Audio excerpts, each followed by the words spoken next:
We are back from Mexico in the home base. It's freezing cold outside, and I wouldn't have it any other way. We're getting things kicked off. It is tail of the tape season. Travis Hunter is going to be the first player that we kick things off with just because he is the skeleton key, the most electrifying and intriguing fantasy player in this year's class because we have the whole, does he play wide receiver? Does he play cornerback? Question mark. If you guys are wondering kind of the agenda for tail of the tape, what we're going to cover, we're going to go through the top 5 wide receivers for sure, top 2 quarterbacks for sure, top 2 tight ends for sure, and top 5 running backs for sure, and then we'll see how many more we get to. That is the plan for now. Most of them, if not all of them, should be up in the next 2 weeks or so because Danny and I are going to New York for BDG trivia and a couple of other things, Notorious's wedding. So each tail of the tape video will also have a corresponding all 22 film breakdown, which will be live on Flock Fantasy starting early next week. Wish we could break them down on YouTube, but unfortunately we will get demonetized if we try. So without further ado, let's get right into it. Travis Hunter, this is his tail of the tape, wide receiver of the University of Colorado. For the purposes of this video, he's going to be a wide receiver, 6'1", 185 pounds, born on May 18th, 2003. He will turn just 22 years old a few weeks after the NFL draft. Background information on Travis Hunter, in case you've been living under a rock or you don't follow college football. He was a 5-star recruit, the #1 player in the 2022 recruiting cycle at cornerback. So he was recruited as a corner. Goes to Jackson State for his freshman season, and then he, head coach primetime Deion Sanders, and quarterback Shedeur Sanders head to the Colorado Buffaloes for 2023 and for 2024. With Travis Hunter, you're looking at one of the most unique prospects we've ever seen from both an NFL draft standpoint and a fantasy football standpoint, because in addition to being the 5th highest graded wide receiver per PFF in college football last year, 4th most yards in the country, 2nd most touchdowns in the country, the 2024 Heisman Trophy winner, also ranked 3rd in the country in PFF coverage grade among all cornerbacks and ranked 4th in the country with 4 interceptions this year. So we are talking about a two-way star, a guy who could play and be a top 5 pick at either position and probably will try and play both positions in the NFL. Travis Hunter is legitimately the first two-way NFL player, and he's probably going to try and play both ways at a high level since Chuck Bednarik, the early 60s, the last time Chuck Bednarik played, and then before that it was, Slingin' Sammy Baugh and Sam Huff and Mel Hine and all those guys. So we're talking about since my grandparents weren't born that we're looking at a player who is going to play two ways in the NFL. It really just has not happened. Yeah, we've had Adoree Jackson and Deion Sanders himself who've moonlighted on offense a little bit, but I think to the level that Travis Hunter is going to play both sides of the ball, we have not seen this really since the early 1960s. He wants to play both sides at the next level, and I really do think he is capable of doing it because he's a beast at wide receiver. He's a beast at corner. He clearly has the best cardio of any football player to ever exist, and I do think he's going to try and do it. When you look at him just purely as a wide receiver, we're talking about 121 targets this year, 1258 through the air, 15 touchdowns, 5th highest graded wide receiver in the country. Like I said, a very solid 2.51 yards per route run this year. Also, very solid numbers across the board throughout his college career. When we look at the tape, and this is what this video is all about. Basically, what did I see on tape? Of course, in our draft guide, we have all the players broken down. And like I said, if you want to see me and Danny break down the tape, the version for Travis Hunter should be live on the site in a couple of days. His best traits are the ones that matter most for wide receivers. You have elite hands, the best and most natural hands I've ever seen from a wide receiver prospect. His hands are more than just not dropping the ball or making contested catches. His hands include every aspect of getting the football after it's thrown to you, from his body control, toe tap catches on the sideline, spectacular catches, one-handers that I can't even count. It's all there for Travis Hunter. He has the best hands I've seen for a wide receiver prospect, probably in my time watching football. Odell Beckham Jr., current day Justin Jefferson caliber of hands. Don't take my word for it because the numbers are this. They're spectacular. 216 career targets, only 4 drops in his entire career, a 2.3% drop rate. That is 99th percentile. Only George Pickens, among prospects with over 100 career targets, had a higher total coming out of college. Career contested catch rate of 63.3%, 96th percentile. And for being 6'1" and 185 pounds, that is absurdly freakish. The guys that he is in the territory of are Drake Londons and bigger wide receivers. You don't see a 6 foot, 185 pound guy have this type of contested catch ability. When you look at what he can do as a route runner, obviously he didn't really play this position full time. So he has a little bit of rawness to his game, but he's still a plus NFL separator. He literally did not run a full allotment of routes either. He still mainly played, a little bit more simple route tree, because, he starred at cornerback for the same team. This is an accurate depiction of how open Travis Hunter is most of the time. So you guys can see this tweet on the screen. Football Insights, great follow over on Twitter. Travis Hunter owns the lowest expected yards per route run among any wide receiver prospect since 2019, meaning he's not on the field very often. Most of the time when he is on the field, it stems from usage, like he says here. He ran a lot of routes from 4 to 5 wide receiver sets, more than any notable wide receiver in this cycle, and ran the fewest from 3 wide receiver sets per PFF. Heavy expected pass situations with other NFL caliber talented wide receivers too. Nobody really talks about the fact that LeJontay Wester and Will Shepherd and Jimmy Horn Jr. are probably going to get drafted in the NFL, like all of those guys. So you're talking about other NFL caliber players. If he commits to playing wide receiver in the NFL primarily, he's exceptionally smart, understands leverage instinctively because, again, he plays the other position, the position he goes against as a wide receiver. He plays it himself, and he knows exactly what he probably needs to work on as a route runner if he is going to be a next-level wide receiver in the NFL. Athleticism-wise, of course, he didn't test because he knew he was going top 5. He didn't need to test. AI-driven player tracking data had him pegged at about a 4.38 40-yard dash time, which checks out when you watch him on film. Other reports had him running a sub-4 short shuttle time in high school, broad jump of nearly 12 feet, over a 40-inch vertical.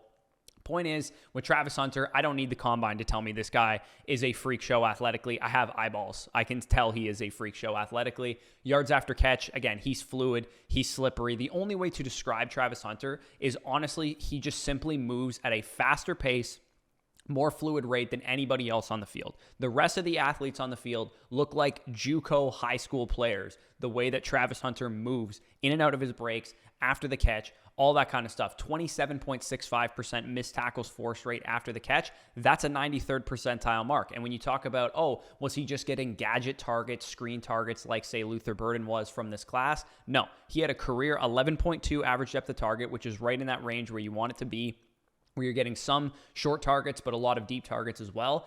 All he got was short, intermediate, and deep. He did not get a lot of Mickey Mouse targets. 93.2% of his targets in 2024 were non-screen passes. He also played outside, so not in the slot or not, aligned in the backfield or whatever, 94.4% of the time. And his 19.64 deep yards per target was in the 65th percentile as well. So we're talking about a guy that can affect all 3 levels of the field, can play on the outside, can play in the slot if he really needed to. He did actually play a little bit in the slot in 2023 and 2022.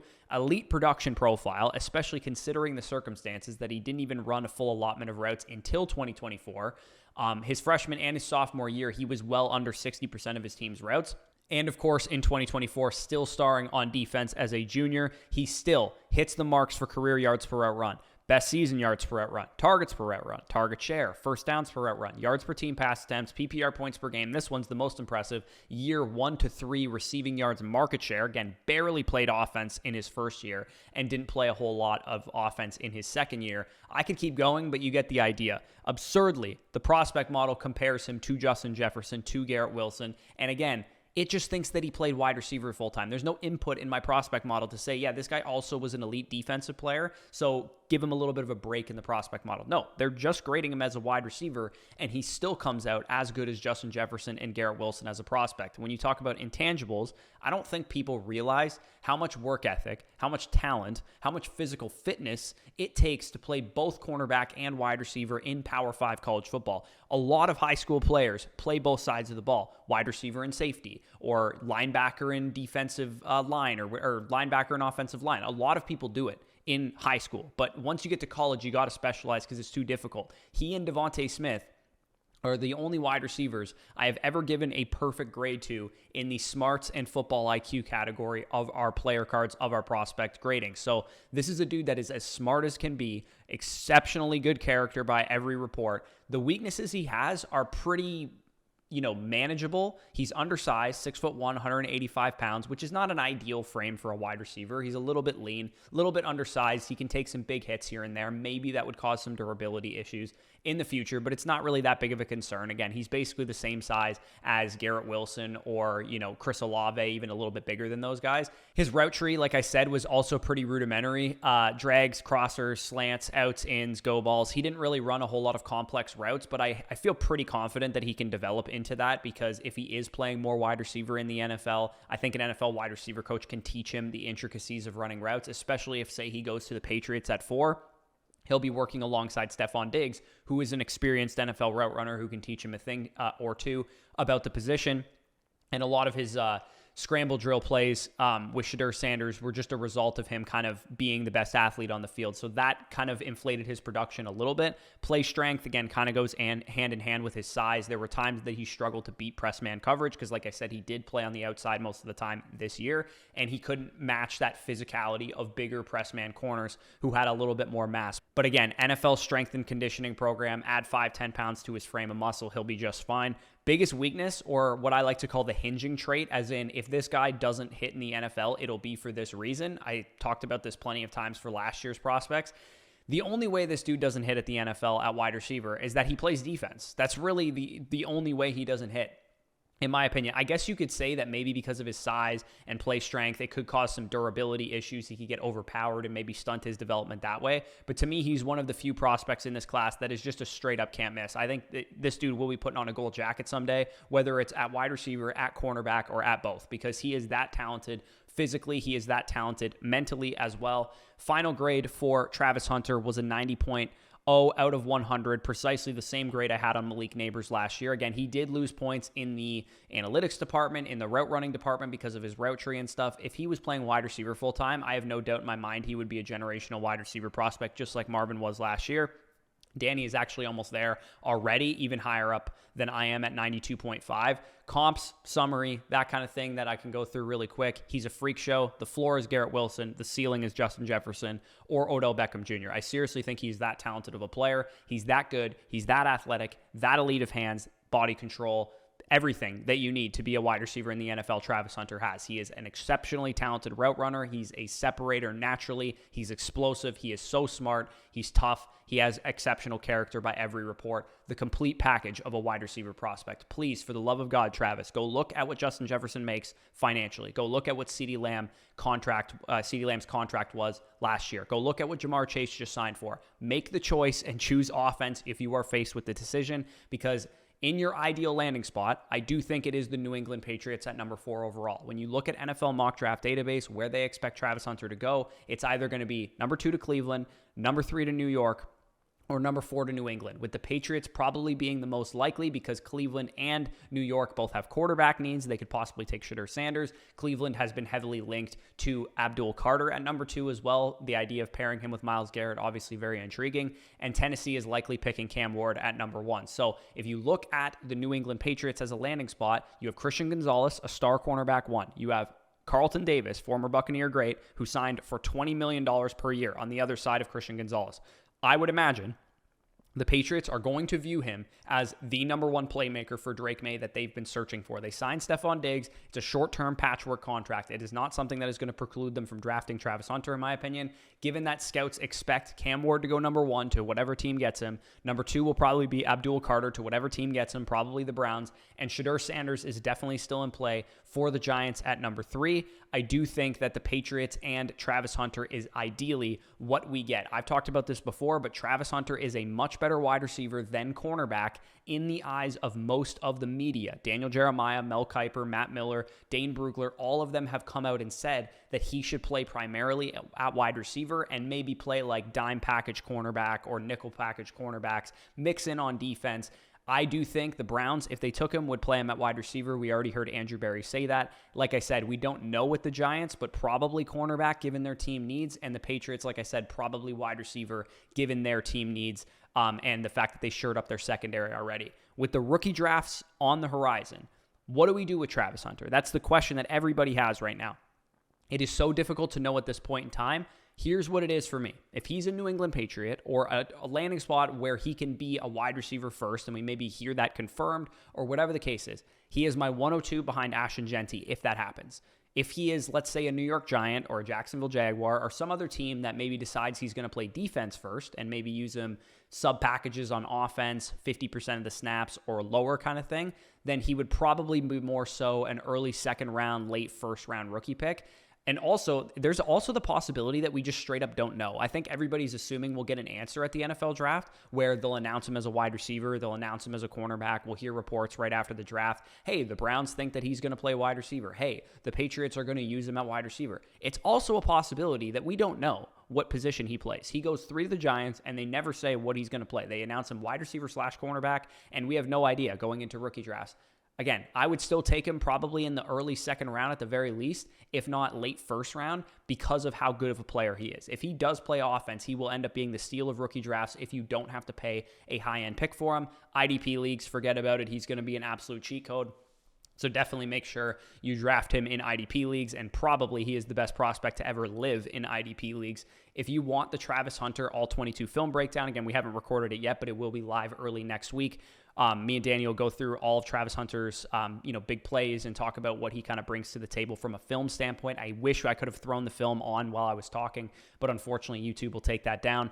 Head on over to flockfantasy.com. Use the promo code FSE for 30% off, 7 days for free, and 6 months for free when you sign up annually. The best place to be if you're a Dynasty player. We got film breakdowns coming. Like I said, we're going to probably get through 12 to 15 prospects at the very minimum. Our draft guide version 2 is dropping on April 1st with 30 plus more players added to version 1, prospect model stuff, player cards, film analysis, and all that kind of stuff is in the draft guide. Make sure to check that out if you guys are interested. You also get all the draft guides and bonus content from the other creators on the site, our Dynasty and rookie rankings, which are up to date, trade value charts, these player cards that you guys saw me kind of break down here, the prospect model for running back and wide receiver undergoing a major facelift very soon as well, probably this weekend or early next week. I'll be adding in all the pro day stuff, all the combine stuff, updating some of the process behind the FSE grades, and it actually made it a little bit more predictive, some of the changes I made. So link below in the pinned comment if you guys want to check out flockfantasy.com. Stay tuned for more Tail of the Tapes. Again, I'll be dropping a ton this week. We're going to go Travis Hunter first, like I said, but we'll probably do Genty's next, and so on and so forth. Tet McMillan, Emeka Egbuka, Travion Henderson, Quinshon Judkins, Amari Hampton, all the top prospects that you guys have to decide between in rookie draft should be covered. And we'll try and get through as many as we can before the NFL draft gets kicked off. So if you enjoyed this video, leave a like, subscribe, all that good stuff. But with that being said, peace out, and I'll talk to you soon.